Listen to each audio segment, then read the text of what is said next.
Hello, I'm Roderick. Yeah, you know, I was going to say, there's the first row.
It should also be remembered that in 2006, on the 61st anniversary commemoration, Japanese Ambassador Ryuichiro Yamazaki attended the gathering for the very first time and only time as the Japanese ambassador.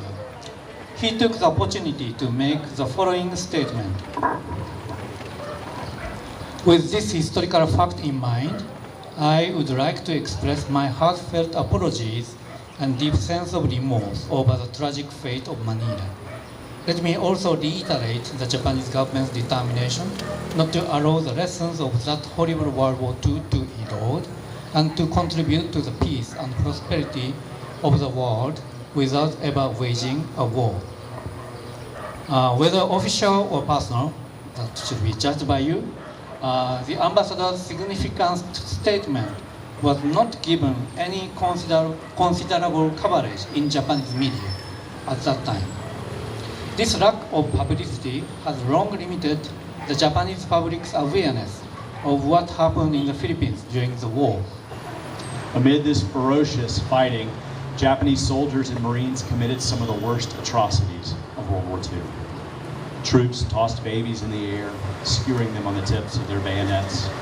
Others torched entire neighborhoods like Malate and Ermita, and decapitated men by the hundreds and raped scores of women. American forces did their share of damage as well, firing 42,000 mortar and artillery rounds into the city. When those guns finally fell silent on March 3rd, 1945, 29 days after the American cavalry had rolled into the city, Manila was gone. In closing, I want to recall the words of Serviano Aquino, one of the few survivors of the massacre at De La Salle.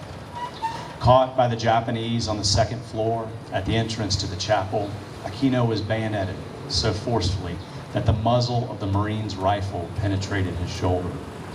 Afterward, badly wounded and bleeding there on the tile floor, he watched, powerless to intervene, as the Japanese murdered his wife and in-laws.